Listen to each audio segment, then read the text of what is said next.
Richard Whitehead MBE, thanks for coming on the Coffee Club, mate. Thank you for being here. It's a long overdue catch up for sure. Yeah, definitely.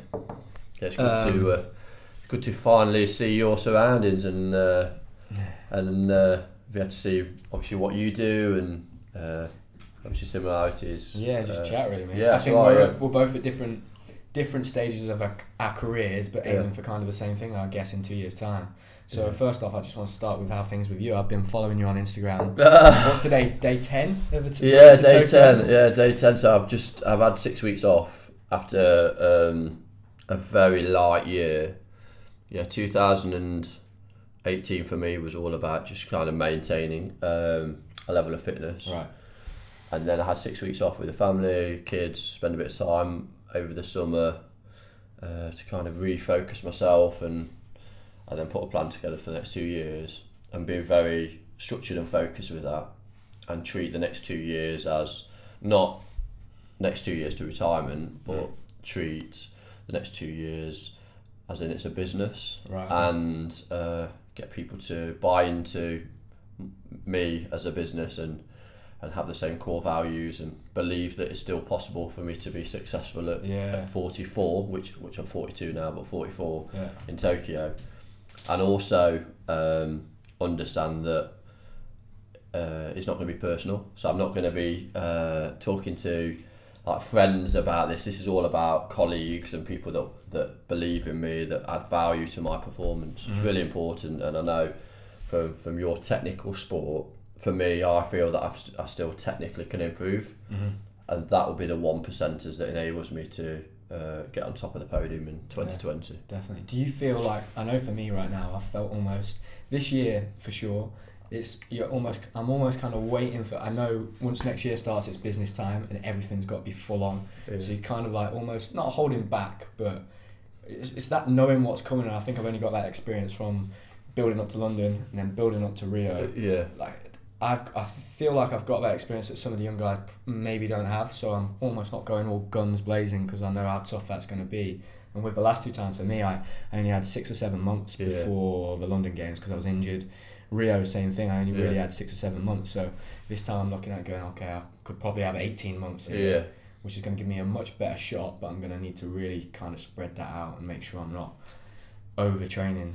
Do you feel like it's in the way, or is it very similar, and that's why over the last 6 weeks I've put a lot of planning into the people I want to work with, putting your team together. And that's basically the building blocks of my success, is having that strong team network, but also kind of getting rid of all those kind of negative energy around like sport that sometimes kind of just pulls you down, and kind of looking at your team and go, they're just kind of creating a little bit too much negative energy, let's kind of get rid of that, and really focus on making like new memories, as well as enjoying the sport and wanting to go to training every day. I enjoy training, I enjoy the benefits of training, but for me I think it's about doing it for the right reasons.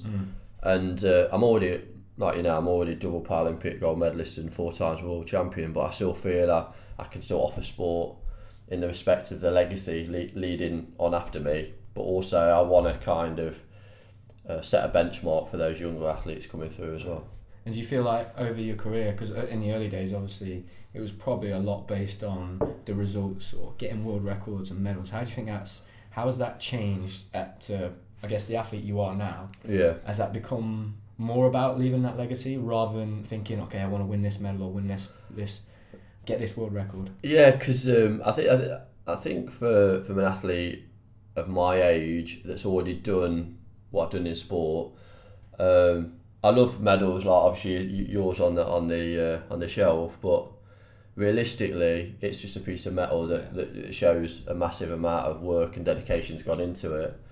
For me it's about having that impact on the governance of sport, having that change for the next generation of athletes, but also showing that it's not all about the medal, it's about everything else that goes into it as well.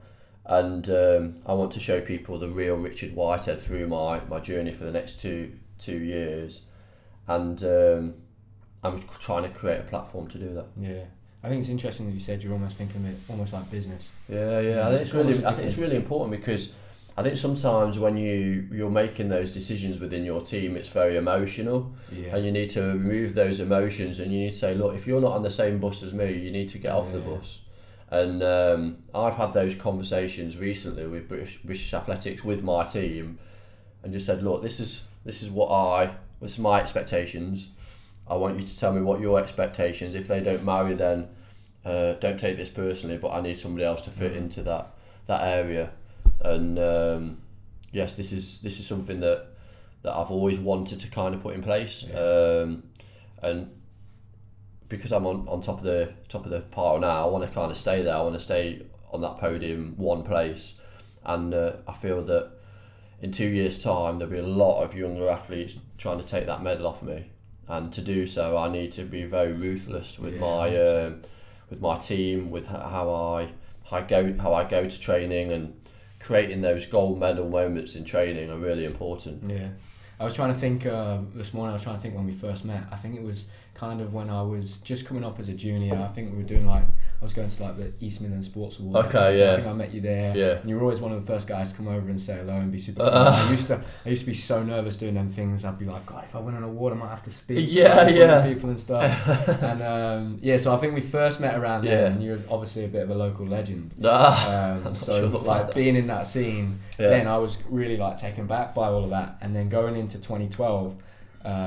Obviously the experience for me was incredible, and really going into that event, it was you, kind of Johnny Pocock, David Weir, Ellie Simmons were kind of the faces of Paralympics sport, GB really, and sport, and before that you hadn't really got that coverage. No, not 2012 was massive for Paralympics, and the whole country just kind of bought into it, following on from the Olympics. That kind of just carried on. What was that like being because sport didn't really have that media attention before, so that must have been quite crazy. Yeah, the profile before London was very much low key, and like we were talking earlier about, the sport was a participation event for a lot of athletes, where now it's a career or it's a lifestyle, and it's all around performance, where before it might have been more around participation.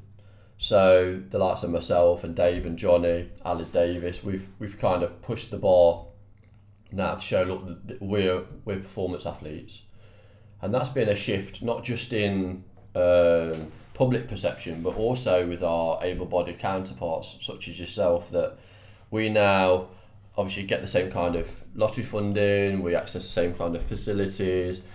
We're in the same kind of training groups as our able-bodied athletes, so it's definitely a shift, and it's a shift that's made a massive impact on how people perceive Paralympic athletes. And not everybody that has a disability is ever going to be a Paralympic athlete. Every able-bodied person is not all going to be an Olympic athlete. And but we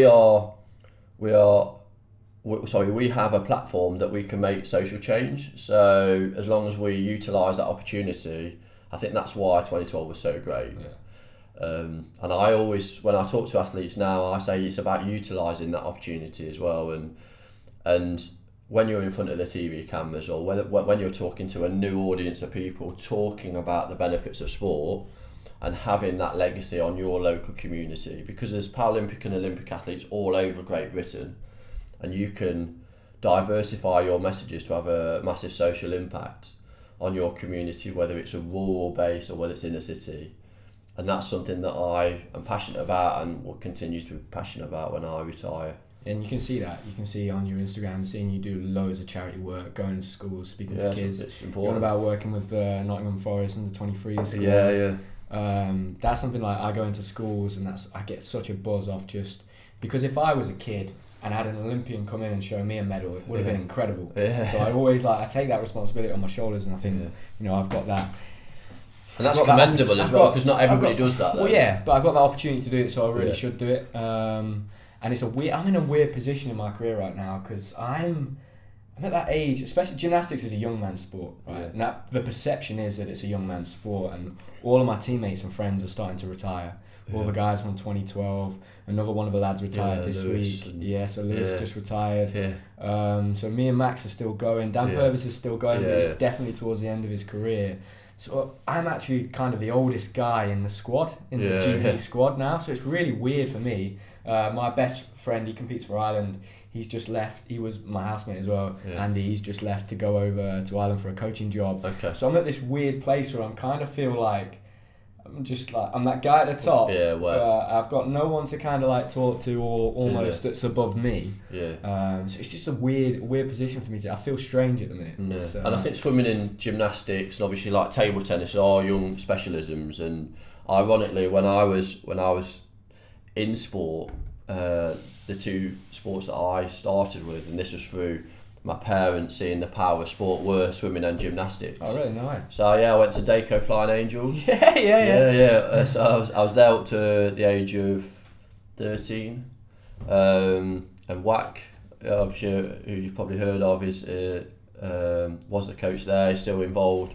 I think he's like 90 years old now, so he's still around. And gymnastics and swimming definitely gave me the fundamental skills that I've taken forward into my athletics and my latter end of my career, and that's like balance, agility, coordination, and then all the other things like the ability to communicate effectively, being dedicated, respect, discipline, all those, and that was something that as an athlete I look back on and say, if I wouldn't have had that grounding within sport, then I think my core values and my success in my sport now would be slightly different. Yeah. I think working within gymnastics, it gave me a respect to know all about body control, all about movement patterns, all about like you say, the other side of sport, not just the physical side of sport, the mental 100%. Side of sport, that I would need in my latter life. Yeah, I always say, like, my coach Sergey, he's not just taught me like how to be a gymnast, he taught me how to be a good guy, a good person. He taught me how to drive and stuff like that. So, you know, like coaches in sport really do become kind of like your and undervalued as well. Yeah, 100%. Who would you say is like had the biggest impact on your kind of? Also, I read this morning. Did you go to the Winter Olympics for ice hockey? Yeah, in 2006, yeah. So a long time ago. How did the jump from that to running come about? So I was, I was basically in a conundrum. I'd swam, I'd done gymnastics, and then I got to like 21, and I just kind of fell out of love with sport. Right. And kind of training for me was too much hard work, and I'd rather go out with my mates and socialise and kind of girls and all that kind of jazz, and then employment. And I went to America in the late 90s and worked over there with the Camp America scheme, and came back, and I thought I really want to work with kids, but also I want to experience life as much as I can. And obviously through sport it gives you massive opportunities to travel and meet new people and have those kind of life experiences. And I kind of fell into ice sledge hockey because there was a team in Nottingham, and just went over to session. And then obviously my sports background, obviously swimming and gymnastics, kind of gave me a good cardiovascular base. And then I did that for a couple of years, but always in the back of my mind I wanted to run. And then from 2004, obviously I ran while I was playing hockey, and then did marathons all the way up to 2010, and then transitioned into the track.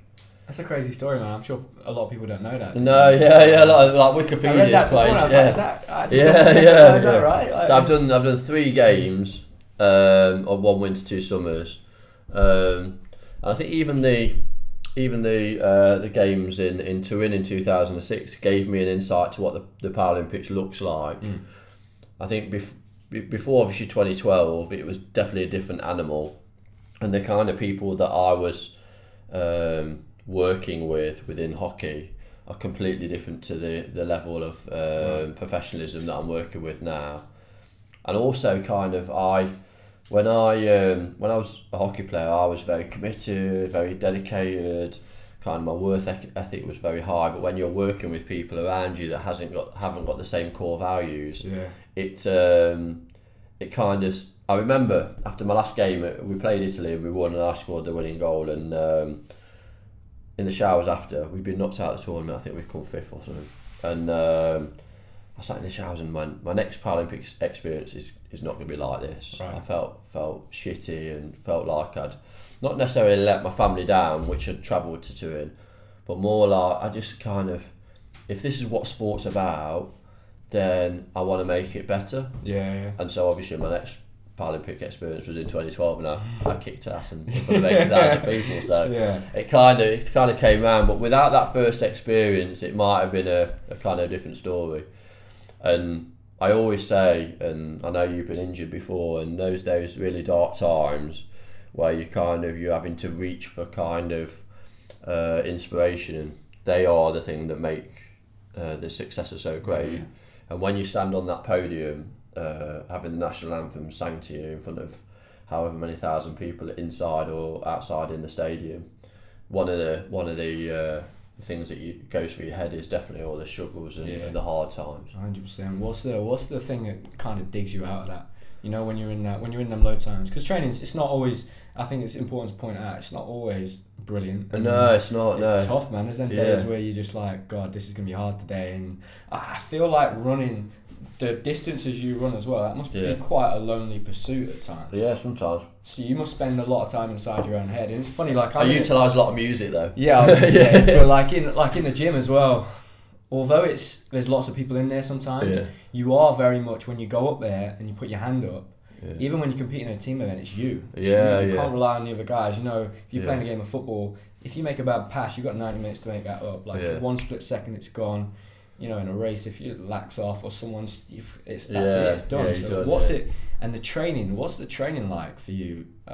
Especially when you were doing 40 marathons in 40 days. Like, what was that like? I think there's obviously lots of different answers to that question. I think for me, training's all about preparation. So how you perceive training, and I like to know in the gym what kind of session I'm going into. So my coach, Dave Jackson, will set out the format of the week. So on Tuesday I have a heavy leg day. On Wednesday I'd have an upper body day. On Friday it'd be more of a cardiovascular circuit or a functional session. So I kind of prepare myself for those days. At the track, it's slightly different. We run on conditions, so if the conditions fit the session, then sometimes we're a bit flexible. But it's all about, as a person, I'm this. As an athlete, I'm a different kind of. I have to be a different person. I have to be like committed, and I have to make sure that things don't interfere with that. In the respect of kind of people coming over and kind of go, "Hi Richard, how's your day?" Or "Yeah, I've had a real crappy day," and kind of try to affect my session. So I'm very kind of into. No messing around. It's not kind of no music going on or kind of no kind of banter really. It's all about kind of delivering a performance. Would you say you're quite an intense athlete? When a lot of people say when they see my interviews on TV, I'm quite intense, but I'm not really intense. I get that one all the time. Doesn't it? Like everyone says, "Oh, you need to chill out. Chill out. Come on, you need to relax a little bit." It's like that's the way I am. Since I was a kid, that's just the way I've always been. I say.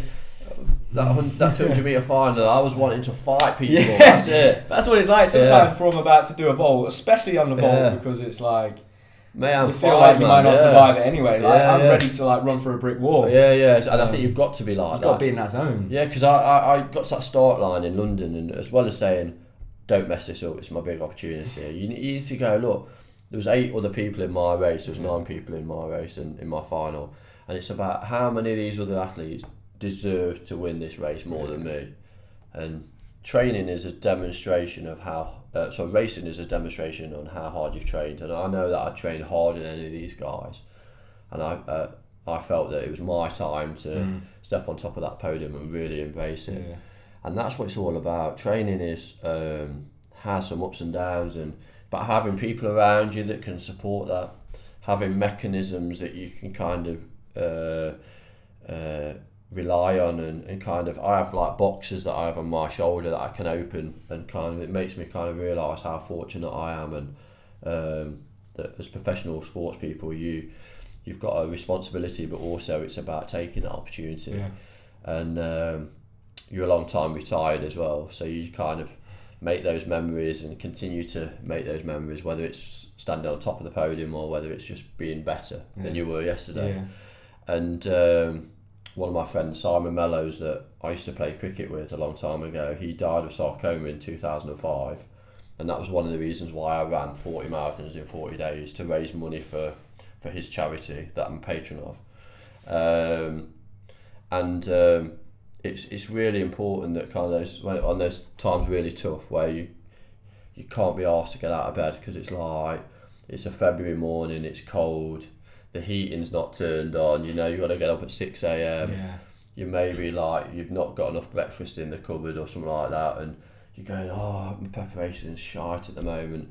You kind of go, look, I'm in a privileged position. I need to pull my finger out my backside and kind of, I need to be committed as today as I was yesterday.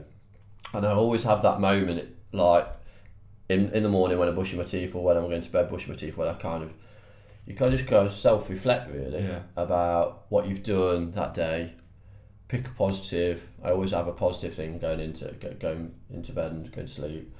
And then the next day when I'm brushing my teeth, how I'm going to improve my myself as well as my training that day.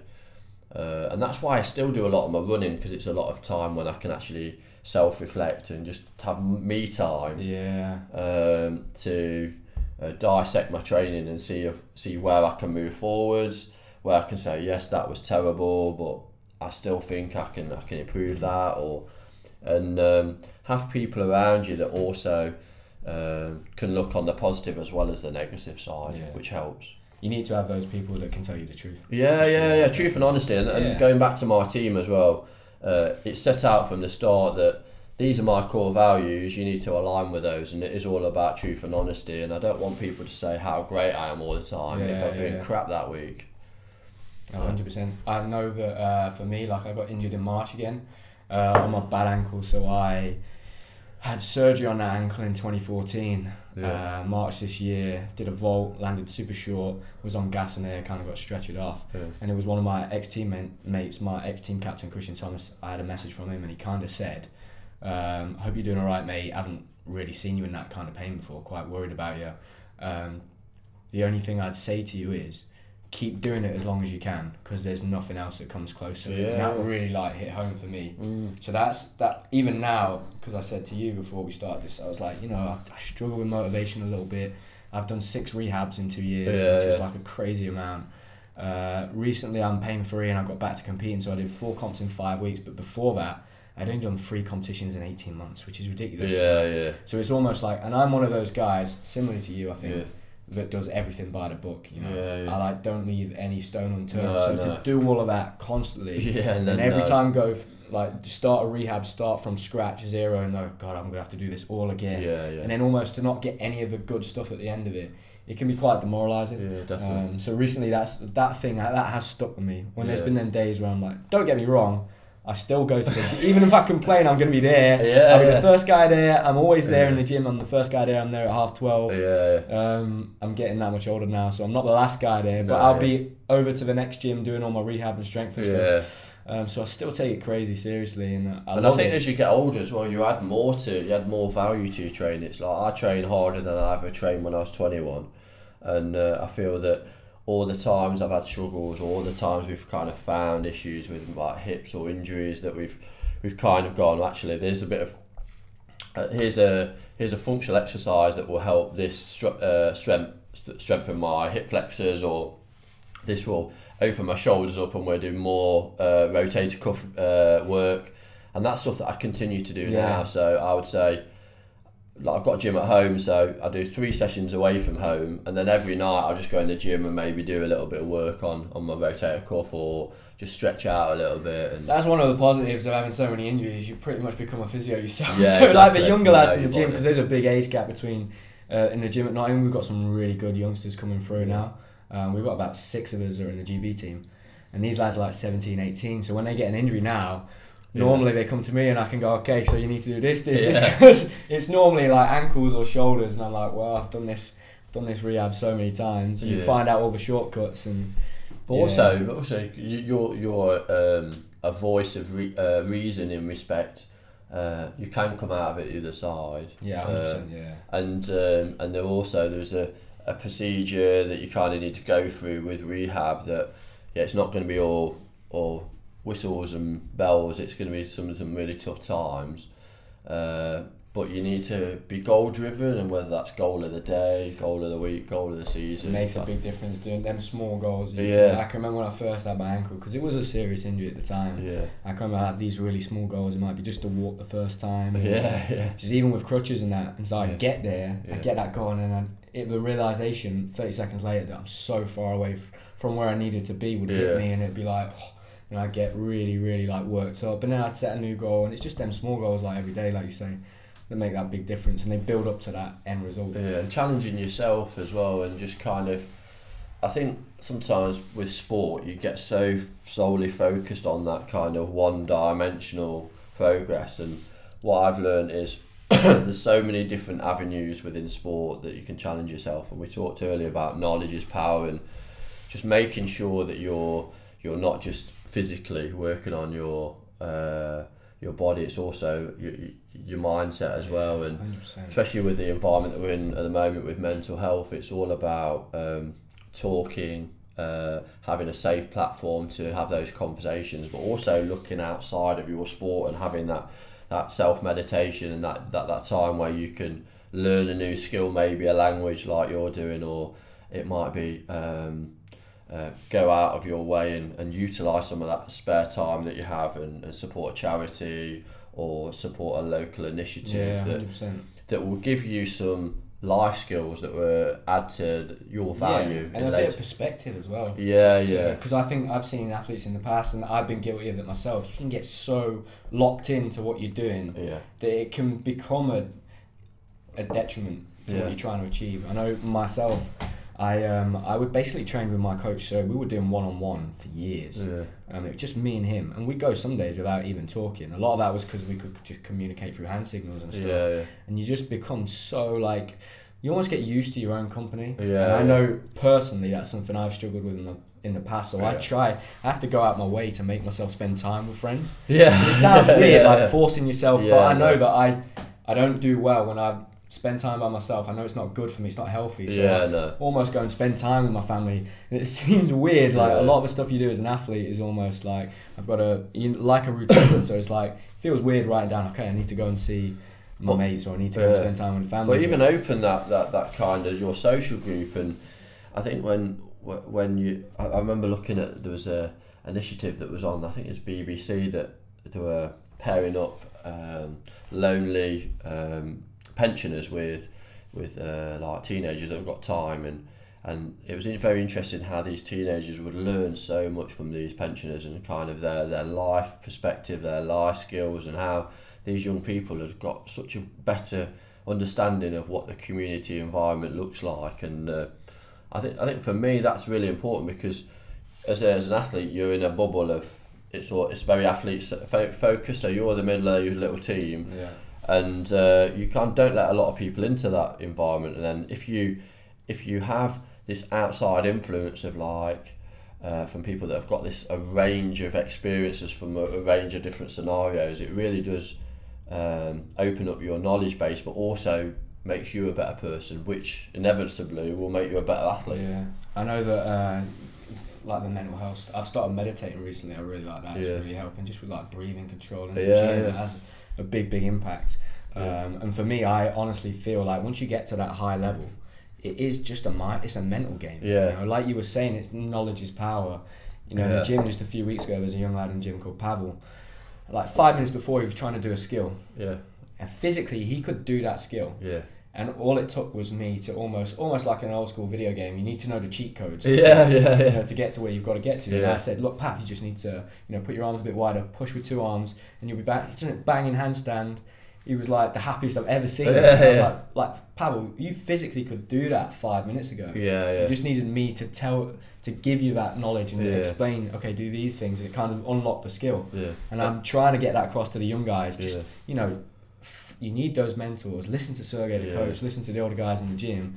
I think I do take that responsibility of looking after the younger kids I take it quite seriously, because I didn't maybe have that when I was a youngster, because like we were saying, like the sport was so far back. Like, I mean, when I was 14, we were ranked 23rd in the world. The senior guys, like I was saying, they all had full-time jobs. Gymnastics was a hobby, so I didn't really have that. So I do take that responsibility on, you know, I know all the little kids in the gym's names. I've been there for a month. I'd moved back and I made sure I learned all of their names, because I know they do kind of look up to us older guys. And that's important, but also you're as a toolkit that you've got and you're developing at your age, you've developed a communication skill that's enabled you to communicate to lots of different people on lots of different levels to create success. And success looks different to lots of different people, but the ability to be able to communicate with somebody and to be able to translate success is a very important skill. Yeah, 100%. I agree with that.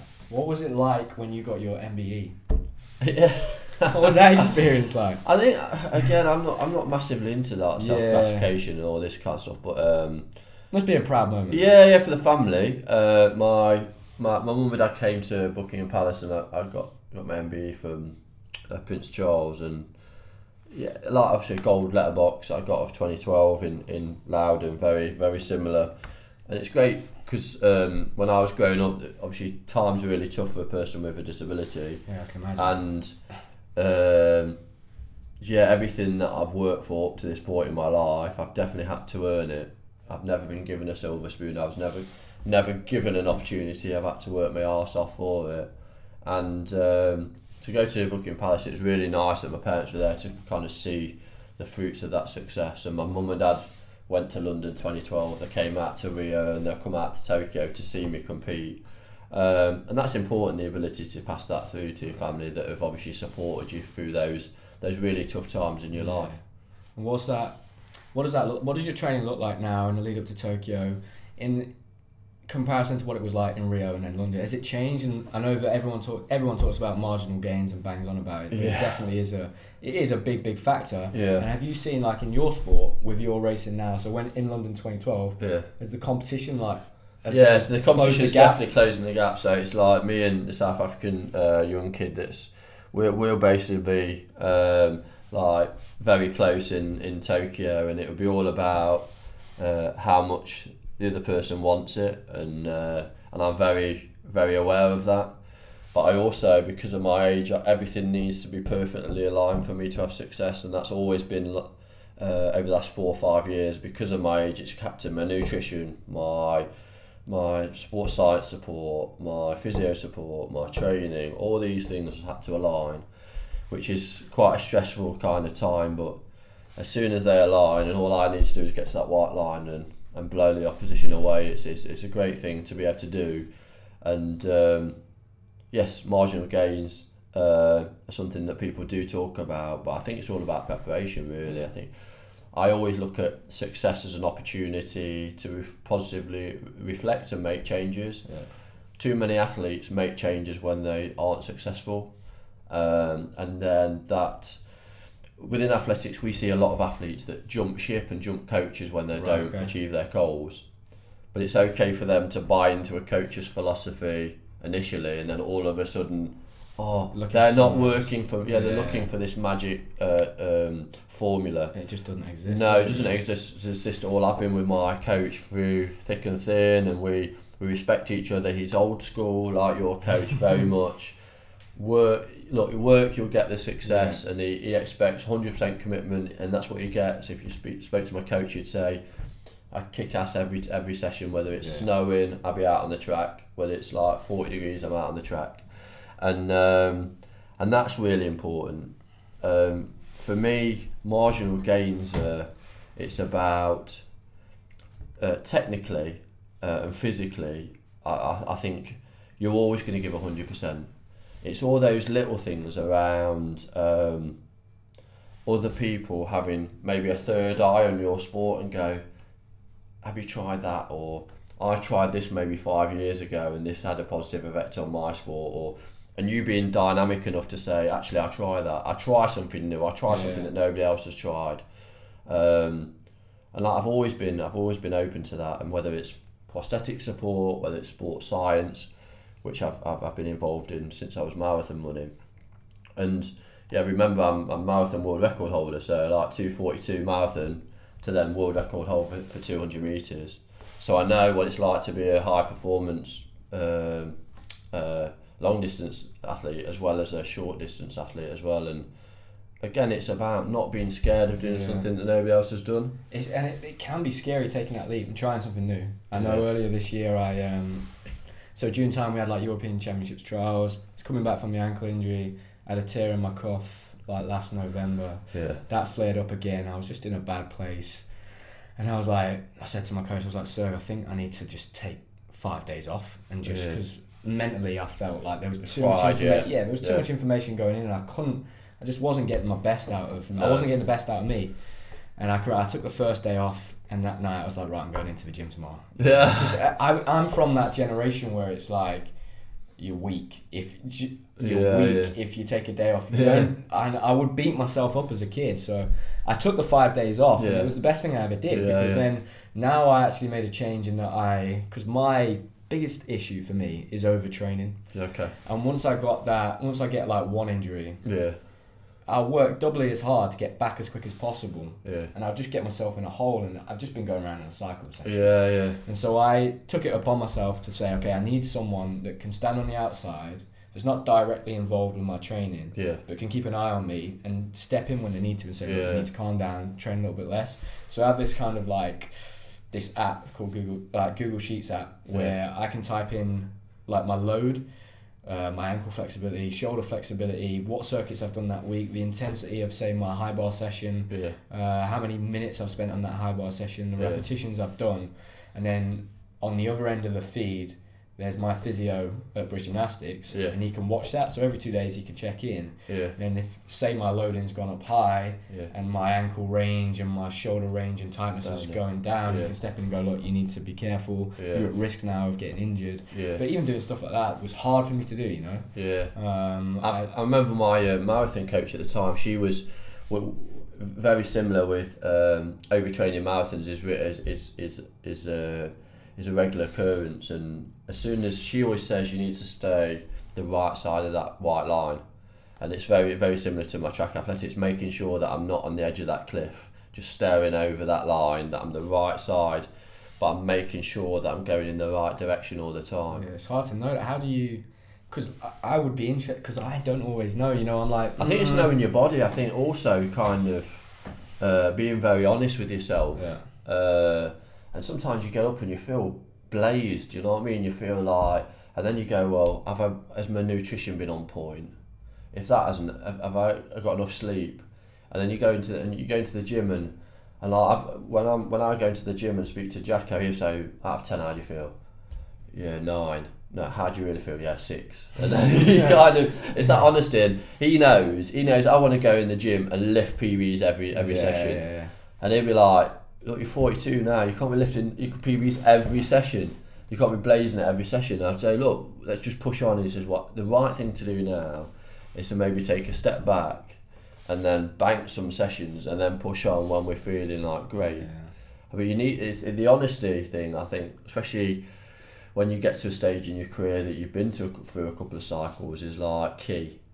Because if you don't, then you risk injury. And I think one of the big things, the reason why I've been successful and continue to be successful, is because every cycle we go through like a fundamental movement phase where it's all about like general movement patterns, and it's about making my body as robust as possible so that I don't then go into the realms of getting injured. And the only time I suffer an injury or get close to injury is when I'm PBing, trying to lift PBs, trying to lift 260 kilos on a deadlift, trying to bang out some fast runs on the track, like literally going into new ground. And then because what happens is you kind of lift heavy or you run fast, and then your nutrition doesn't kind of reach that point, and your immunity system kind of gets a massive hit, and then you get ill. Then you get ill, you try and train, you're then starting to swim in like territory that you've never been in before, and then all of a sudden you go, oh, training's terrible, I picked up an injury, and I've set myself back 2 or 3 weeks. It's like training smart. And also being disciplined with that. Yeah, it's tough, man. It's really tough to get that right. Something that I definitely struggled with when I was a youngster, and also almost being like, there was people that would come in and tell me and be like, look, Sam, you're like overtrained, you don't need to train that much, you're doing too much rehab or whatever it was. But I'd be so like, just blinkers on and be like, no, this is what I've got to do. You don't know what I'm trying to achieve. Or I think it's making performance decisions as well, and making sure that you're making decisions for the correct reasons, and then also having a team around you that you feel can then step up into that safe place where you all are and say, actually, Sam, I feel that this is the way that we can go. And I think this is where communication is really important. I think for somebody saying to you, Sam, you're doing too much, you go, no, I can do more. Do you know what I mean? That's same as me, no, I can do more. But if somebody would then approach you and say, Sam, look, obviously this is what you're doing at the moment. Performance-wise, I think we need to probably take about 5% off that session, and then maybe mould that session around, maybe do some work in the pool, or maybe just get you on the reformer, do some Pilates movements, or just trying to mould your sessions to make you feel like you're doing as much or you're doing new things. But really what's happening is they're taking an active role in your training and taking some of that load off. And again, that's why communication in sport is key. Yeah. I feel that I've been around people that have communicated with me effectively, and sometimes I don't agree with that communication. Sometimes I'm like, what do you mean? I can run marathons and 200 metres, I can do them both, and then they're going, well, actually, look, that's not good for that, so you need to cut that out. And I'm going, well, I like doing that and I get paid for doing that, so I'm going to do them both. Yeah, I think that emotional thing that you said earlier is a big one for me. It's taking that emotional side out of it and going, actually, like I said, take the emotion out of it. What is the right thing to be doing right now? Because I'm really like emotionally attached to the sport. Because the sport's all about how it looks and aesthetics and doing it the nice way. And I really I'm a massive fan of the sport. So I always, rather than taking the easy option and a safe option and maybe the option that's going to get me the best results, sometimes I'll do the gymnastics that's more exciting for the crowd to watch. It's a bit more beautiful, and I'll take longer to get to the end product. And the problem I think I'm going to have, the problem I've had in the past is that time might never come to do that. If I keep trying to push it back and thinking, I'll get there, one day I'm going to get there if I keep working hard at this. I think it's expecting as well that it happen and making that opportunity. I think for me, I kind of really focused on that after 2005 when London was announced. I really focused on getting to the games and visualising everything but the finish. So visualise kind of what the crowd would look like, what the games would look like with a full stadium, how I feel, how my body'd feel, how my legs were kind of firing, the kind of emotions that I'd go through. And then when I got there, everything was very normal in respect that I had an environment that I was not necessarily used to, because like 80,000 people for somebody that never kind of raced in that environment before. But in my head, I'd associated with what success looked like, and I never thought I'd win in London in 2005. But what I did know, that I knew that was the right environment, and I was going to create the right environment for success then. Yeah, definitely. I know for me, like where I'm at now in a position in my career, I'm getting to that stage where I know people around me, and even the people that care about me most and support me the most, they've got to be almost thinking in their head, this might never happen for them. And I know those people, my family and my friends, they're super emotionally invested in me. So it's just a scary thought, because I didn't make it to Rio. I was a reserve. I missed out on that opportunity. I've been injured, like I said, 6 times in the past 2 years. And no matter how much self-confidence and self-belief you've got, that's tough. What advice would you give to me? Someone because where I'm at right now, I still experience too much awesome gymnastics. Like I know I've got that in me. I know what I'm capable of. And I believe Tokyo is like my dream. Just to get there, just to get to Tokyo is my dream. But I'm finding it difficult. I definitely feel on my own. I think if someone that's gone to the Olympic Games and still doing it at your age, deliver performance. I one thing I would say would be that I've got parents and kind of people that care about me a lot, but I have, like I say, there's a Richard Whitehead that's a family man, and there's a Richard Whitehead that's the athlete. So for instance, I don't speak to my parents for about 2 days before I race, because their messaging is very much not performance based. So like, for instance, I spoke to my missus after I won in London, and the day of my race she said, "Oh, I'd really want to speak to Richard because I'm very nervous." I'm like, well, that's why I'm not talking to him. I mean, I know that mum and dad care about me. I know that obviously they're proud about what I do. I don't need them to kind of affect how I'm going to deliver that performance. So again, I distance myself from people. That I only speak to my missus before I race, just because I want to kind of reassure her that everything's fine and just whatever happens. So that's probably the only person I talk to. Everybody else are people that that give me performance related data. So it's all about, you're in great shape, this is what we're going to do, this is how we're going to deliver this. Because 200 metres, even though it's a short distance, it's a structured performance. So I remove myself from all of those people that will add to the emotional pressure that a performance environment has. And it has a lot of pressure, whether it's in the call room initially, whether it's going into the village, whether it's getting your tracksuit on kitting out day, whether it's flying obviously to the games. A lot of pressure, a lot of expectation, a lot of anxiety, and the last thing you want is to add to that. I also think that it's not a normal environment, and I do think that sometimes when you go into a games, people try and make things very normal. Let's put like pictures of like on the wall and all that. People do good that. Luck, all that bullshit. No, I'm not into that. None of that. Nothing. It needs to be blank. It needs to be like, what I'm seeing that, like for London, it was the 1st of September. Like I'm seeing like 3 or 4 days before I'm seeing first, and everything needs to be clear. And I remember the day before, I was feeling like sick, and I was like, I need not to be talking to anybody. I need to. So I went like to the dining room where nobody was there. Like, I'd always go to the dining room with my mate Scott, who was an athlete as well, a javelin thrower. And I was like, "Scott, I just need my own space. Like, you just go through it, I go on my own. Kind of just go, look, this is all like about kind of like damage limitation kind of thing. Very selfish, kind of, I just went, look, this is about, I need to get to 1st of September. And the only person I want to kind of communicate with effectively is my coach.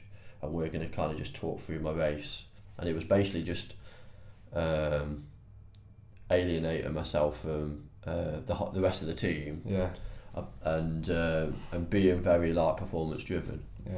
I think that's important as you move forwards into this cycle of Tokyo. And I think you need to be brave. I think you need to be driven. I think you need to take that opportunity that's in front of you, because what's the point of doing it half-arsed? Do you know what I mean? Like, if you went into Tokyo, you got your tracksuit, and then you kind of were 11th in the final, and you bummed out, you'd be like devastated. I'd be more devastated getting to the games and doing shite than actually not getting to the games. So I think that's really important that you, and also around this team as well, you've got your close family network and team, but that kind of caring, loving relationship that you might have with like siblings, or you might have with parents, do you want them having an influence on your performance environment? And this is what I said about making performance decisions. And sometimes that's quite tough. Like to tell my partner, "Oh yeah, I'm not talking to mum and dad for 2 days." Like, and she's got to tell mum and dad, he's not going to speak to you. It can't be easy. It's not easy. No, it's not easy. But that's the kind of the decision that I had to make, because I felt that if not, then it's another, like, I've got big shoulders, but you don't want to carry everybody's like. I agree. Like recently, I've started to do that. Yeah. Because for a long time, I would carry that pressure around on my shoulders. 100%. Yeah. It was like I was wearing up my back. So my coach, because he's coached me since 2001, and I just had this, and it wasn't even the case, but I had this impression that everybody else was looking at me as a representation of his coaching. So I'd carry that pressure around with me, and because I was getting injured and I wasn't competing, I was thinking, because I care so much about it, I was like, everyone doesn't think he's a good coach because I'm not performing. And same with my parents, because they were so emotionally invested and they wanted me to do so well. Because you know what it's like. They were my taxi drivers till I was 19. They dropped me off at the gym at 6:30 in the morning. Like, they just want me to do well. Whereas when I really sat down, I'd say it was probably about 18 months ago, and I went, do you know what? As long as my family and the people closest to me, as long as they think I'm a good guy, I couldn't care less what they think about my actual results and my gymnastics, and that's definitely made a big difference. I'm just doing it for me now, rather than doing it for everyone else. And I still do find that hard, because I'm a massive like team player, and in the gym I want to help all the other guys out, when sometimes I probably should just focus on myself. Because of all that energy that you're using for them. Yeah, 100%. Definitely, a takeaway today from me is that that reassurance that business kind of head when looking at your sport is definitely an important thing. And people look at you in a different mindset if they'll look at you and say, look, Sam's a good guy. He's got lots of knowledge, lots of experience, but in this moment, that's not Sam Oldham. That's Sam the gymnast. And that's really important. Like, when people see me training on the track, now I remember having a conversation with like some of the physios at British Athletics, and they're like, yeah, but we're not sure if we can come over and actually chat to it when you're in that space. I'm like, well, you can have that conversation with me or my team. You can kind of, what we're looking for you to add performance value, and that's really important. You're in this box of performance athlete, and to reinforce those borders of that box, you need to have people that add value, and is this adding value? Is this if it's not, don't do it. At all, man. Especially with the training as well, exercises as well, right? I used to do loads of useless exercises, and now it's like, okay, is this getting me to where I need to be? If it's not, it's out. I'm not doing it. Which is only something you learn as you get older, I think. And I think also when you're outside the sport as well, sometimes you need to let your hair down and kind of just offload a load of shit, and kind of really kind of go, this is not helping. You're not helping me in this space. At this time, I'm not going to be around you. And again, that's really hard decision sometimes that you have to make.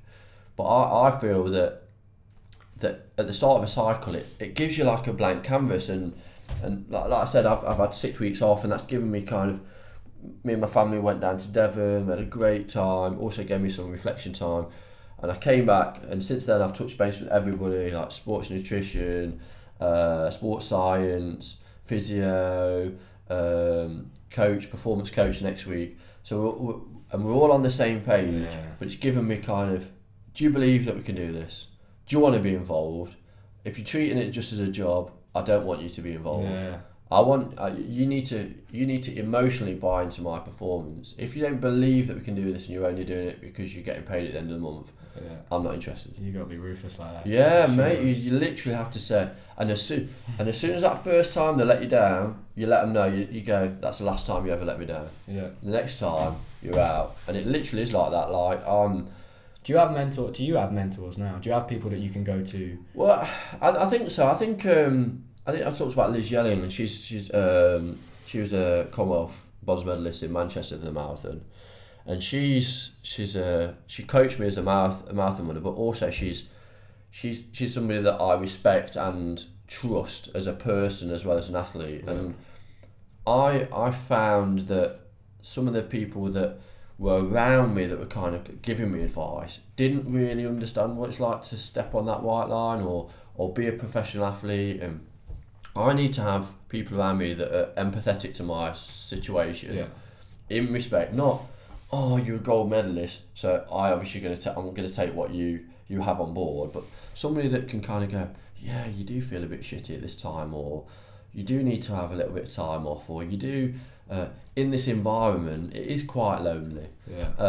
Because it's not all like, people see the gold medals and see people see kind of on TV, and yeah. And the 35 hours training I do a week, and all the kind of the business side of me, and all the charity side of me, they don't really sit apart from social media wise, and that's just a snap shot. Yeah. But the real reason why I do the things I do is because I've got a set of core values that they align to the people that I work with, and then the outcomes of that are not necessarily just all the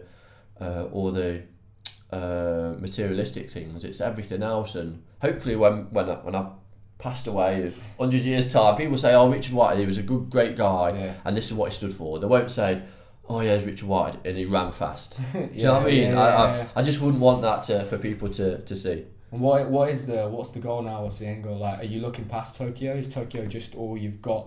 Yeah, so Tokyo is obviously, we've got World Championships next year in Dubai, and then Tokyo the year after.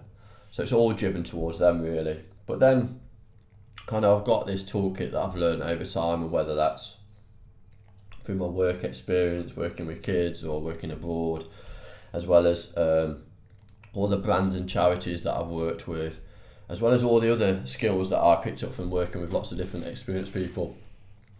I think I want to utilise that toolkit, obviously get more skills, become more of a sponge and take more in, and hopefully leave that legacy on sport and outside of sport around the importance of being positive and the importance of working hard and demonstrating to everybody that anything is possible.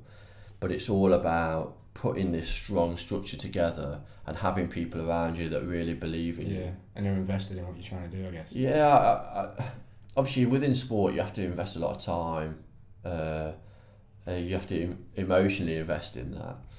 But also I think to get the best out of sport, when you're working with a coach or working with people, it's about investing in them people as well, and getting them to add value to your performance through those other little things as well that maybe you don't think about initially. And things like, obviously you'll have a coach and you'll realise he's got obviously some great skills that enable you to kind of communicate effectively and get to where you're going, but then you'll go, well actually I've noticed that you're really empathetic, and that's something that I struggle with, and that's a skill that you've got, and then you're kind of bouncing off each other as well, and you're learning new skills and learning more about people through kind of being honest and being trustworthy, but also having that end goal. I think it's really important to have that end goal. I think hard work is definitely a message that I'm trying to get across to the youngsters. Yeah. I think the world that we live in right now, particularly in sports as well, like we were talking about earlier, it's like that Instagram age. Yeah. You know, I've seen even the young kids now, they learn gymnastic skills that look cool to put on Instagram. They're just trying to get that video. Like we didn't have our phones when I was like 14, 15. We were jumping into a pair of pants, right? Do you know what? Yeah, exactly.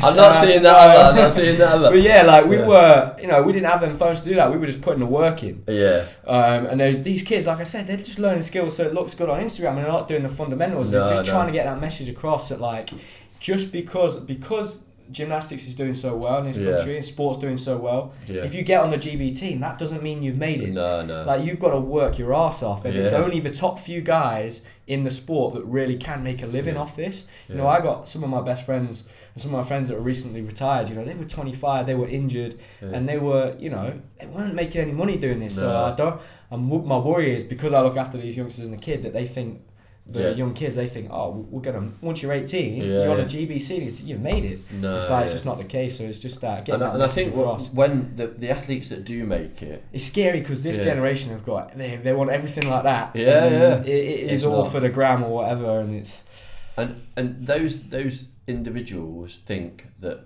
how to be successful, it's like X, Y, and Z, but it's everything else that goes into that.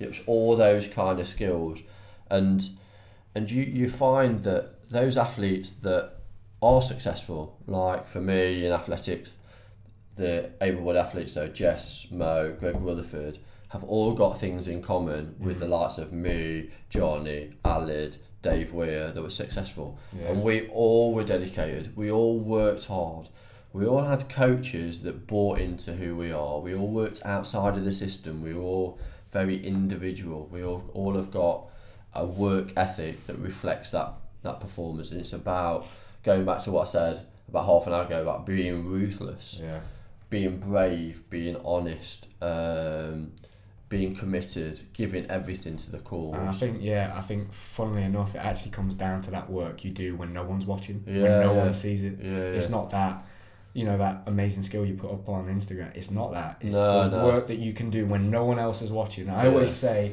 to Sergey, I was like, Sergey, I've worked out how you can find out who are the right kids to coach. You leave them in the gym and you go out and you just watch them. Whichever ones get on with their work and do the conditioning and don't cheat on their exercises, they're the ones you want to kind of focus on. Because it is true, like I was around kids when I was younger that were way more talented than me, but they couldn't put the work in.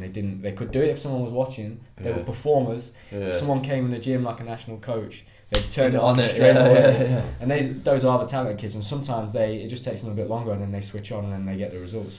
But definitely hard work is something that's lost a little bit, I think. And how do you think that has changed for you over the years? Do you think, have you always had that kind of work ethic, or have you? Yeah, I think I have. Since I was a little kid, I remember when, same as you, 2005, I was 12 years old, we got the bid for London. And I worked out how many years it was going to be. And I can remember running around that field at 6:30 in the morning. Sometimes it was -5 degrees in the winter. You know, and I'd run around that field, and it was just always something that was ingrained in me, I think, through my parents. And that's never gone away. But the difference is now I know that although I'm 25 and I'm sat here as a world record holder, multi-Olympic medalist, and saying, I'm getting towards the end of my career, it sounds crazy. But the backlog of work that I've been doing since I was 7, 8, 9 years old, I was doing 45 hours a week when I was 10. So that does add up, and I just need to be a lot smarter with my training. And not take it so personally when I think in my head, I'm like, I could be doing more, or I used to be doing more. Not I could be doing more to get towards the goal, but just not just overworking and overdoing it. Especially when you've got to sit back, when you've had 6 injuries and done 6 rehabs in 2 years, you've got to sit back and go, I'm doing something wrong. I need to be brave and make a change, which is what I've done. And I've been pain free now for probably the last 3 or 4 months of training. It's been 8 months since I hurt my ankle in March. And my main goal at the minute, I've got to get to the start line. So my priority is, like I said, getting to the start and beating my health. Health is the first and foremost. Because I know if I get to the start line and I've had 6 months of training in me, I can compete with anyone. But at the minute, you know, I've got that reputation that I'm just inconsistent. I don't compete. I haven't. I've done I did 4 comps recently in October, but before that I'd done 3 comps in 18 months. No one's going to back me, are they? Do you know what I mean? When we're going to compete as a team to try and that's hard mentally as well. It's tough, mate, because you feel on your own. You feel like you're by yourself. And like I say, I'm getting to that stage where all my old teammates are finishing. I've maybe not got those guys I can go to have talks with, whereas I could, and it's almost come around so fast sometimes. I'm like at that stage, like I said, where I'm kind of the oldest guy, and I'm looking back, oh God, I remember when I was 17, 18, first coming onto the senior team, because I went to the Worlds when I was 17, which was pretty crazy. And I can remember I shared a room with a guy called Ruslan who was 27 at the time. And I you're old. Oh mate, I can remember thinking, wow, this guy's 10 years older than me. Wow, he's so old. Like, I've got so much time. And you think you're invincible when you're 18, 19. I was like, God, I'm going to be competing at every major. I'm going to be at World Championships. I'm going to win all these medals. And before you know it, life gets in the way sometimes. Here I am. I'm at this stage of my career. But I definitely want to make the most of this 18 months and just really appreciate it. It definitely makes me more... So I competed I competed in France 6 weeks ago. That was my first international event for GB in like 18 months. And it was like the first time again. I got the new kit, because it's been that long I haven't had a new kit. So I got the new kit and I got that buzz again. And I was out there and I was like, I've still got this in me. I've still got that fire in me. I still want to do this. I still believe in myself. So that's where I'm at, mate. And I think that's important. It's important to have that fire in your belly and to kind of to understand that when you put that GB gear on, you kind of want it. You want to show what all your training's been all about. But I think it's all about like looking forwards and not looking back. And whether that's for me success or whether for you injury, it's about looking forwards and kind of making those new memories. Because you want to, when you retire, you want to kind of look back and not only the games that you've been to, but all the great times that you've had, and not have to just talk about the injuries you've had and all the negative. And I think one of the things that I've found, especially over the last year or so, that reading's definitely helped that kind of make me understand what success is and what kind of mental health and talking about these kind of like times where you do feel anxious or you do feel like you're alone, and understand that a lot of people are feeling the same way. For instance, when I was younger growing up as a person without any legs, you kind of felt kind of isolated on your own, where now there's 14 million people in the UK that have got a disability.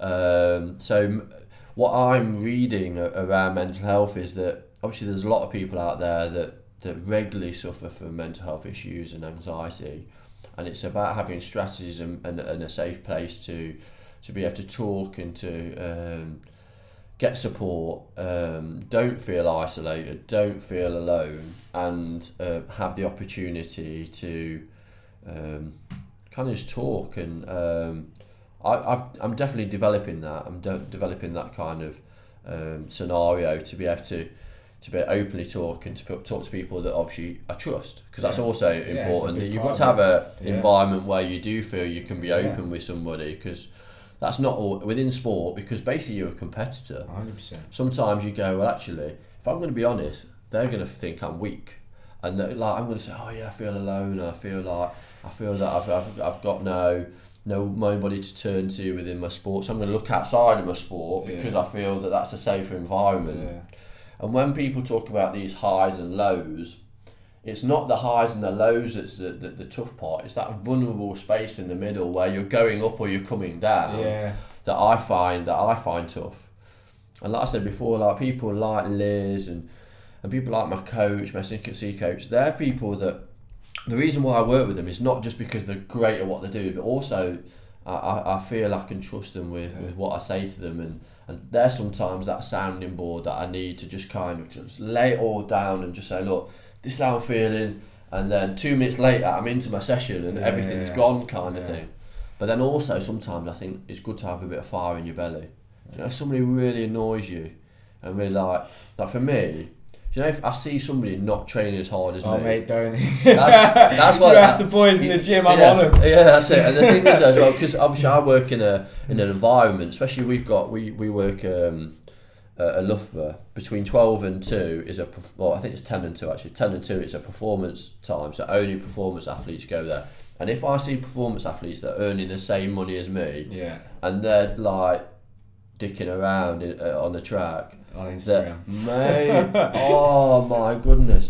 And like obviously we've just had our funding announced for the next year, so all the athletes, the able-bodied Paralympic athletes that have been announced, they'll get their funding. Now for me, I see that, even though I've been on funding since 2010, I'm like, yeah, let's go again, you know, let's go again. Yeah. But I know some athletes like, yeah, I've got funding for 12 months, man, I'm safe now, my mortgage is paid. Which is annoying, because like yourself, you battled without funding. Mate, 100%. When I was a kid, my mum and dad put the house up for sale. That's it was struggles. Yeah, I remember now, reading that, being an injured gymnast, it doesn't pay well. No, you haven't. And like I'm at risk, I'm at funding risks. Right now, I'm going through that in my career, so it's hard for me. There's a young lad that comes over. He's a friend of mine. He trains at the gym. He's a lot younger.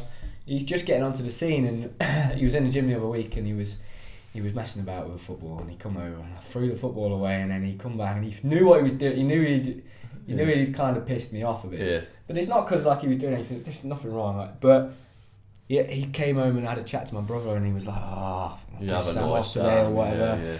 Because Jack was like, but mate, you got to understand, this is a guy that what he respects is hard work. And he's coming into his environment, and he's busting his balls, and he's injured. He's been for and he sees you as this young kid that's got this amazing opportunity, and he just wants what's best for you. It wasn't that he's like, and that's why you should treat training as a business. Exactly. So if somebody came into your business, taking food out your mouth, they'd be out the door. Exactly. And that's the thing. That's if somebody's coming in the way of your performance, it's about you kind of saying, look, that's not acceptable. Yeah. You either leave my environment or you just get on with what you need to do, because you need to be on that same journey to success. But again, like what I said before about removing people that create that negative energy within your team is really important, because they're people that you're having to carry. Do you know what I mean? As a person that works in a team sport but also has individual goals, at certain times you've got to work with people, but also you've got to be going, I'm actually competing against them as well. If they're on your exercise, you know what I mean? It's like trying to get into that team, and tell you it's been cut down again. So yeah, it's four guys is gonna our squad right now. There's probably going to be 25 guys realistically in that time span that are going for 4 spots. Yeah. You know, and right now I'm sitting way down in the pecking order. So you very much have to. It's every man for himself in that sense. And within Paralympic sport, there's athletes that are in the same classification for that event, and they're best mates. I'm like, no. So I've like, there's a couple of guys that in the GB team that could potentially race in my class or be my competitors. I associate with them. They're not friends. Yeah. They're like, you need to have that cut off between. Yeah, it's hard, man. It's hard in our sport as well, because like we always used to describe it as like friendly rivals, because when we would go away together when we were 8 years old, we'd go on training camps together, so we are kind of like best friends. So it's tough. It's obviously going to be hard, but it's never personal. Ruthless. When it comes down to that, that selection, it's never personal, because you know how much that guy's given up to get that opportunity. So it's never personal like that. But gymnastics is a weird one, because you compete as a team, but you're up there by yourself. You're on your own. I always find the team's the most exciting competition, because it's you know, everything's on the line, and those guys' careers are on the line in your hands. Yours, So it's. But it's again, it's like about kind of, have they committed more than you? Do they want it more than you? Yeah. You've got to be like you said, ruthless and stuff. And it's been amazing to chat to you about that today, just to get that insight, mate, into what it's like. Someone that's been at the top of the game for a long period of time, someone that's trying to get back to that, because that's the way I see it. You know, as a youngster, I reached the top really early on. Went to London, won a medal. Went to Europeans and won medals. But I really see it as for me, I'm trying to get back. I'm trying to get back to the top. Because it's been a long time. I think it's also knowing as well what it looks like in that, and you've gone back into that GB environment. You've got that tracksuit. You've got that vest, and you want more of it. I think it's sometimes also about kind of getting somebody to map out or show you what that journey could look like between now and Tokyo, and how much work you need to put in is also important, and that kind of reassures you that what you're doing is right and is on point, and then your commitment and that journey need to then marry to be then successful. It's like me and my coach, we always have like goals of times, but we also have like commitment kind of goals. How committed I am to this. I've got 2 kids, and they're 3 and 5 years old, and they take a lot of my time. But anything that I do, like when I go to South Africa for 3 weeks in January, that's time away from my kids.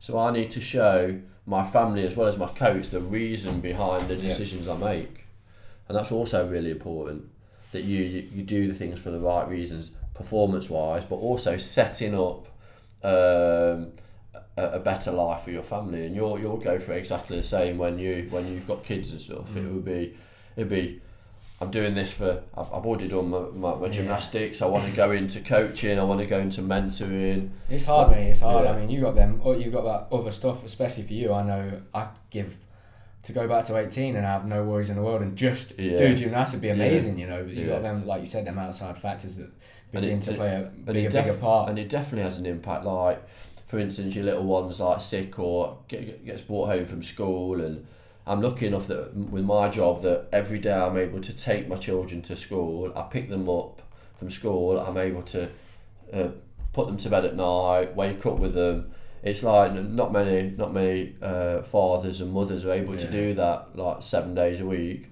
And apart from when I'm away on camps, I'm able to do that.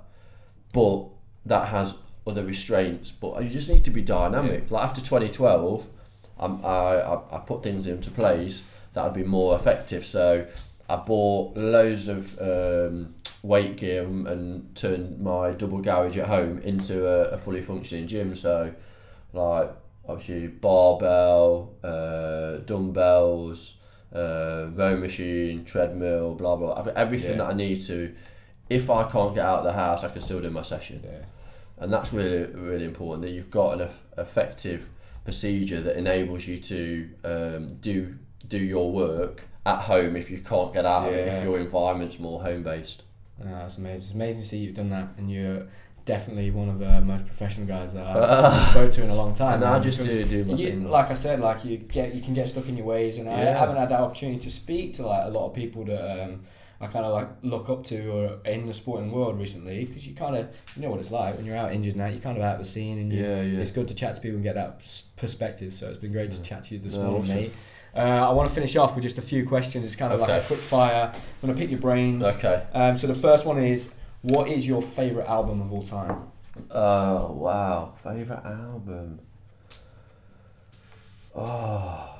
Ooh. So if you were going into the gym, you had a short run. I think now, like, I do lots of like podcasts and stuff now, and I like, so Mixcloud is one thing that I've always got in my car.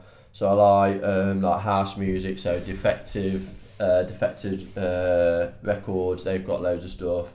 Like all kinds of like new stuff like DJ Blighty and all that kind of, like, because a lot of the kids like all that stuff and I kind of get pulled into it. I love Prodigy. Prodigy's Fat of the Lands is quite a good album, and that's lots of bass, lots good of running music. Yeah, lots of tempo in it. I'm from an era where it's more kind of rap and hip hop. So Dr. Dre, was it 2001? That's an awesome album.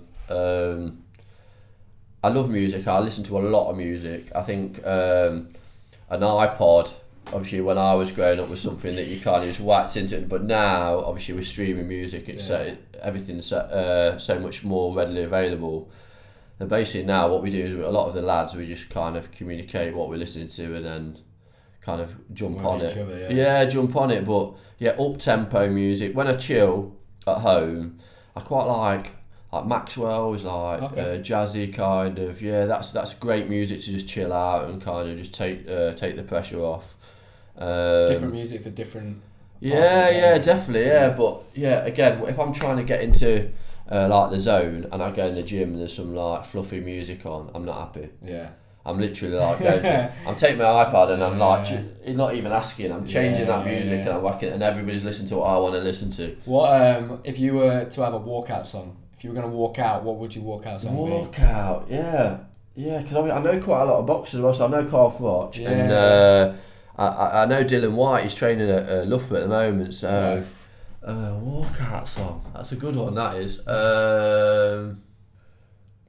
It'd have to be a kick-ass song. I think obviously I'm from an era of like Rocky, so it's obviously something like Rocky maybe. Eye of the Tiger, so just something that people can get, or Queen. We were Rocky or something. I watched the film last week. Have you seen the film? No, I've not seen that. No, is that good? Go and watch it. It's awesome. Yeah, I do love my films and my box sets as well. What's the favourite place you've visited for your travels? So to race, I would say New York. Okay. Just because I worked in America for a year and we travelled to New York. Like, was that where you set the world record? Was it in New York? No, in Chicago. Chicago's a better course for world records, but lucky enough to like travel the world and go to some cool places, and there's some really beautiful places in Italy. Me and my missus went to a race in just south of Naples called Banzi. It's a beautiful part of Italy, and it's very authentic, and the Italians love life and love food, and that was beautiful. But even down to, I think because of the work that I've done, I've been able to go to places like I went to Syria and Jordan and work with MSF, the charity, Doctors Without Borders. Again, Syria's and Jordan, nice, very beautiful countries that have obviously been affected with war-torn conflict. And I went to Beirut in Lebanon again with a charity, and Beirut's a beautiful country as well. So I think what we do is we get kind of we look at our environment and say, oh, this is very accessible, this country, or this, and we kind of stick to what we know. Where there's so many places in the world that kind of remote and that are beautiful, and it's about finding kind of somewhere that you can associate with for different reasons. And sometimes I like the fast lane, but also I like to just chill out by a beach and just kind of kick back and spend time with the people that I care about. So you're a bit of a petrol head. What's your dream car? What would be your dream car? So I've had some quite nice cars. So I had lots of Mercedes, E63, C63, GTS, S500. I love Ferraris. A lot of people know I like Ferraris. Since I was a little kid, it was a red Ferrari. I was like, yeah. if I ever had that money, a red Ferrari would be the one. But the thing is though, it's like, reality is that a red Ferrari is just going to kill everything that you like. Literally, you won't be able to eat or breathe, but you'll be able to sit in a red Ferrari. That's it. If you did have a red Ferrari, you were going to do like a. What's that track in Germany called? Or like a Gumball 3000 or that. You're gonna do like a crazy lap. Who would you have in like the passenger seat with you? It could be anyone. Yeah, that'd be like somebody like Steve McQueen or that'd be cool. Somebody that's like I know Lewis Hamilton's a bit of he loves going around tracks and kind of scaring the crap out of people. I've seen quite a few like YouTube videos where he's got like passengers and he's like ripping around the track. I think they did that recently, didn't they? Yeah, with some girl. Literally, she's like, But like I say, I do love Ferraris, and I think just the whole like it's not just the car itself, and if LaFerrari's a great newish car. I think it's the whole kind of the history of like. Yeah, it's cool. Yeah, my dad before he retired used to be a car mechanic, and he used to like educate me about what is a good car, what is kind of. What is a proper waste of money, and I never listened to him really. I just went in, I just dived in. Every time I turn up in a new car, whatever your dad says, dude. Yeah, I know. What engine is this then? 6.3. You'd be like, what the hell? Yeah. That's going to cost you so much money. It did. He's right. Right. So yeah, I am a petrol. I love cars, and a red Ferrari like yourself. Oh, awesome. If you could run one race again, so. I know you're probably similar. I'm not one of them guys that kind of like regret things. But if you could run one race again, what race would it be? Yeah, is there one that gets to you? Yeah, definitely. Well, it's not gets to me, and I think a lot of people can. So in Rio, I won a gold and silver. So it would be my 100 meters. Obviously, me and my team had invested a lot of time in the 100 meters because I've got a competitor. South African guy, Australian guy called Scott Reardon, and he's a right clown. He's a proper dickhead. And we don't get along. There's loads of. He just gives me shit all the time, and he's. It's like yin and yang. He's like, this is me. And he's totally opposite. He's all about medals. He's all about like the platform. Is he proper like giving it the trash talk? Well, apart from when I'm there though. Right. Okay, right. So he's like, he comes across as this like Australian lad that's very much into like the history of the country. Loves being Australian. Loves that. But really, he's just a right clown. He tries to. Yeah, he's not the best athlete in the world.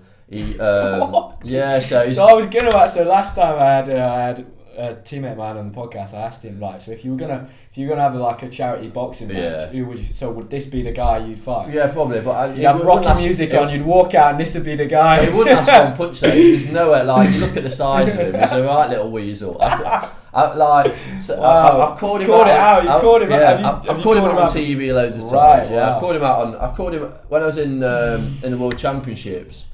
I said on Channel 4. I said, if Scott Reardon suffers from anxiety, you should do because look at these guns. And he was like, then his performance coach had got onto the performance coach of UK and went, are you saying that Scott Reardon's got like anxiety issues? I'm going, fuck off, man. Like literally, I was like, he is a great athlete with a shy personality, just like literally, it just like doesn't. You obviously you associate with people that kind of marry up with who you are, of course, and like I'm glad that we had that kind of rivalry. He doesn't do the 200 meters, but and I won't be doing the 100 from now on. But in the 100 at Rio, I had an opportunity to beat him, and I got silver obviously. And it was within, I think, 800ths of a second. It was really tight. And what happened was, so I got to the start line, and the gun went off, and I blazed the start, and it was a false start. One of the athletes had went slightly early. So I like literally, it's like when you're in the gym and you want a 1 rep max and you're absolutely gunning it from the floor and you need to give everything. And I got to 50 metres because basically what they do is they call you back. Yeah. Because there was only 2 of us that moved, me and this other Sri Lankan lad. Anyway, he got disqualified, and I don't know whether I did subconsciously, but kind of like that was my start really. Because that's something that's out of your control. Yeah, and I went back and I was then trying to kind of get back into that zone. But I think physically I kind of knew that I'd kind of gone into that red zone a little bit. Yeah. It's like when you put your foot down on the car and you kind of, the revometer's like, and then you go again into the next gear. There was almost that like slight hesitation, then you got back in the zone. But always it was kind of... But because of my training, Yeah. I think that would probably be one of the things where I'd go back and say... You'd do that again, Yeah, but like I say, I've double pallet gold medals. I've never... And I think everybody, if you don't have those... If you don't have those moments like you say, Bolt and his false start... It's only natural, isn't it? Everybody's having them. And I think unless you're brave enough to go into those events with the opportunity to fail, then you'll never be successful. You've got to take that risk. I think. Yeah. For sure. Next one. If you were to have a 5-minute pep talk with yourself, this is a question I always ask. When would you go to? You know, is there something that sticks out to you? If you just had that opportunity to have a 5-minute chat with yourself, is there a point in your life where you? I think probably when I was like say 21 and I was kind of I'd finished swimming and kind of competition was kind of just. I'd kind of lost my direction. I was kind of all over the place and didn't really understand where I was going, whether I was like family life as well, relationships, kind of valuing your own family, and then I obviously did have the good people around me that then kind of brought me together. But I think it's really important that at that time you kind of really value who you are and the impact that you can have, but also again just kind of to value people around you and value those moments you have with people. And like you said about your friend, obviously about when you had your injury and he kind of gave you that hope through that one message. You like my friend Simon and spending time with him, and then other people in the past that maybe you've lost contact with or fallen out with, you kind of go, well, there were times where I should have really kind of listened a little bit more. I think for me at 42 there's probably been a lot of times where I should have listened more or been more proactive. I've been fortunate that I've had a lot of people that have believed in me, and that's been important, because for you to be successful in whatever you do, however small it is, you need to have people that believe in you. You can't do it on your own. No. And that's where a teamwork makes a dream work, right? Yeah. Cliche thing, but it's true, man. Definitely is true. And people that are doing things for the right reasons as well. Sometimes you kind of go, actually, why are these people around me? And then you take a step back and you go, yeah, for the right reasons. They're not in it for themselves, they're in it because they want the best for me. That's awesome, man. If you could go, I know you're a big sports fan. If you could watch one sporting moment live, what would it be? I know you're a Spurs fan. Yeah, we've not had a lot of success though. So there's not many moments to go. No. Cheers. One sporting moment. Yeah, I always think so for me, it's always, I'm a United fan. So it's to watch the treble 1999. Yeah. I always think going back to a big boxing fight would have been cool. Yeah. So a big Tyson fight or Ali or something like that. Yeah. I think so. I think I remember Kelly Holmes in Athens winning her double gold, and I know Kelly Holmes, but also the irony of kind of my life is that lots of things are connected. So Liz Yelling was roommate of Kelly Holmes in Athens for when she won a 2 golds, and she's kind of always told me about kind of living with her and how crazy that was and what she's like as an athlete as well as a person. So maybe to see that live, I think obviously the Super Saturday in London at 2012 was obviously awesome to watch because we were in camp at the time.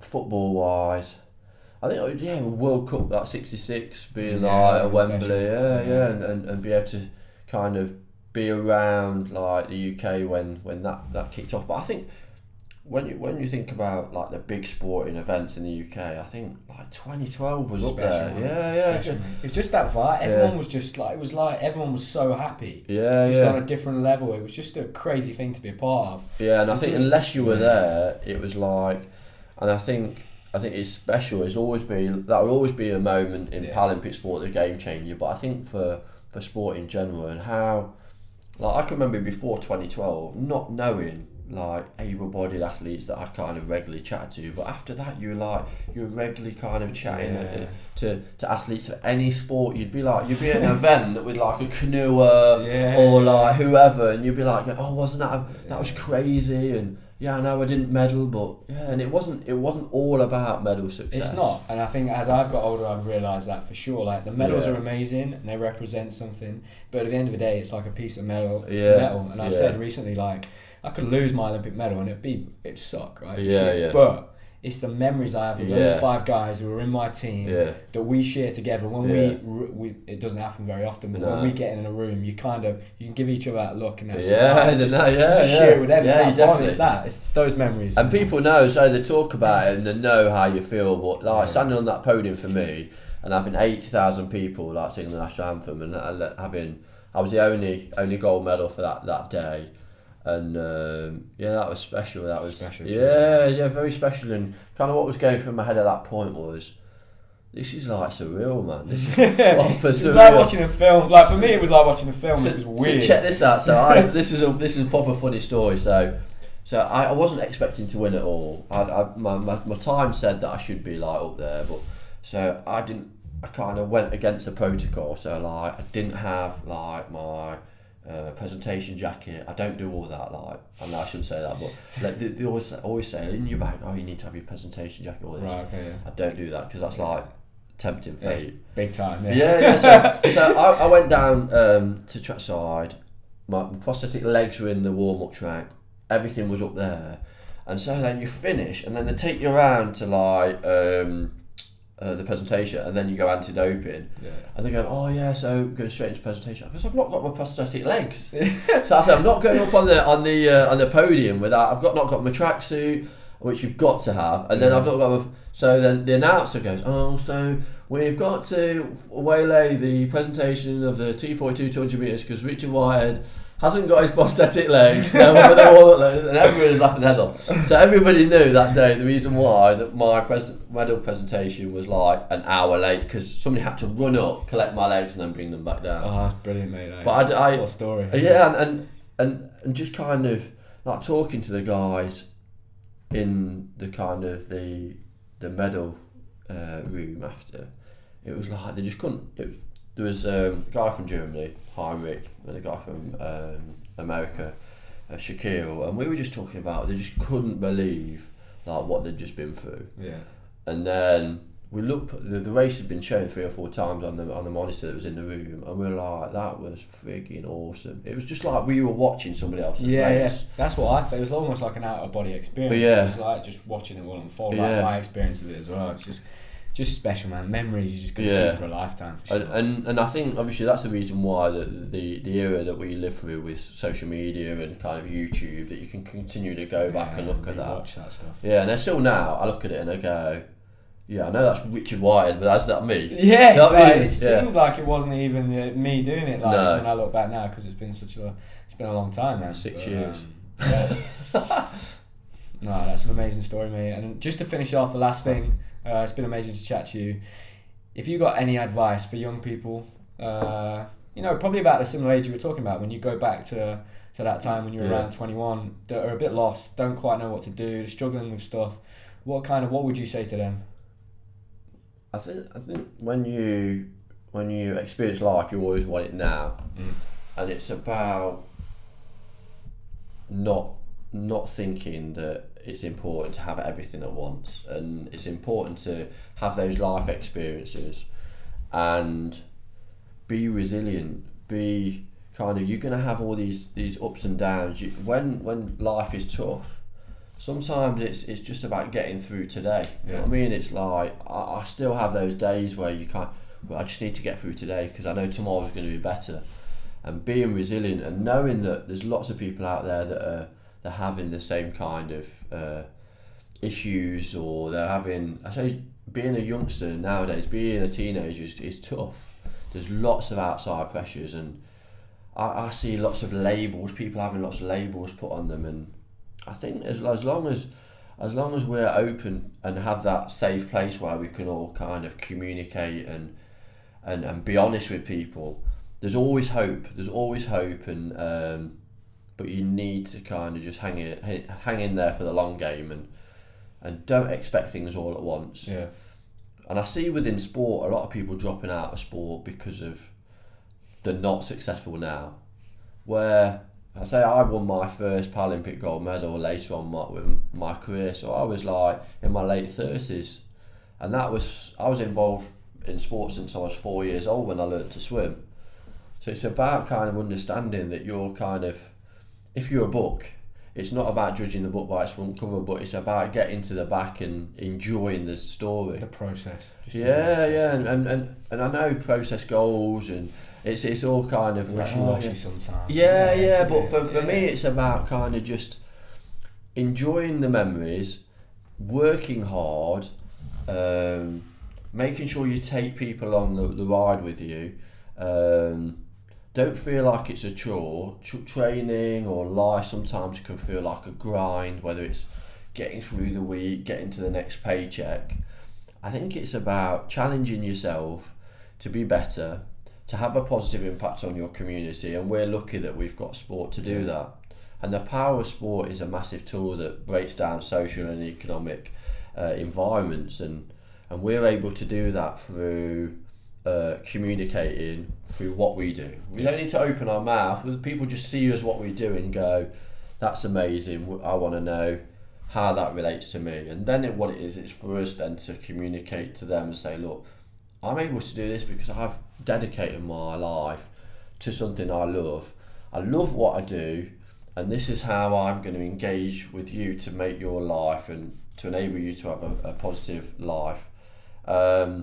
Because life is tough, and it's only going to get tougher with all the economic problems that's out there now. And you've got to look at things like even like Brexit. You look at like the problems in the ocean, the climate, the problems in America with Trump, all that kind of stuff. It's and for young people these days, it's about having goals, having focus, having a strong team around you, but understand it's not all about Instagram and Facebook and Twitter.